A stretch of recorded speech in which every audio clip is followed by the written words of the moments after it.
Good morning. Let's return to one of our main stories, that £500 million support package for children and families that will be at the centre of the Chancellor's budget and spending review next week. Yeah, Rishi Sunak says the money will fund better mental health support alongside a new network of family hubs across England. Let's talk about this with Neil Leitch from the Early Years Alliance.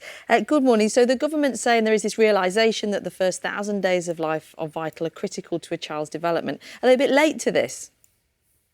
Well, I think I have to say it's welcome news for struggling families. What I find quite actually, frustrating is it beggars belief there's not a single reference in this proposal about providing critical support to nurseries, childminders, preschools, when government knows that they've been closing their doors in the thousands, and yet they're left out of this whole policy. So I hope there's more coming in the spending review. But I do question, why would you create another infrastructure of early years support when the existing structure is crumbling around you? And government knows this is the case. So it's a sort of bitter pill to swallow to see all of this, and yet the existing system is ignored. The government say they've spent £3.6 billion on free childcare hours in the last financial year. How does that compare to other countries? Well, it's significantly less as a percentage of GDP. But let me just say one thing. It's no good constantly saying we've invested X, Y, Z. 18 months ago, 2.5 years ago, not 18 months, 2.5 years ago, we were constantly hearing from government, we invest X, Y, Z. So we said to them, well, if you think you pay enough money to support the early years system, show us your computations, show us your figures. 2.5 years later, after battling with us, legal battles, they were forced to give the information across. And the reason that they dragged their feet is because they said themselves that by 2021, it would cost an extra £2 billion. So their words, not mine, it would cost £5.6 billion, not 3.6. So why constantly trot out this baseless figure? They know it's crumbling around them. Again, from that report, which they were forced to release, they said that basically speaking, they accepted that prices for parents would increase by up to 30% where they did not get this so-called free entitlement. And that they also acknowledged parents may not return to work as a result of it. Now, again, why ignore something that is so fundamental and come out with a new initiative? It just beggars belief for me.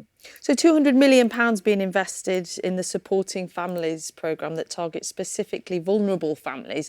You work with many of them. How would that be best spent? I would suggest it would be best spent across the whole portfolio, not just the 1,001 days.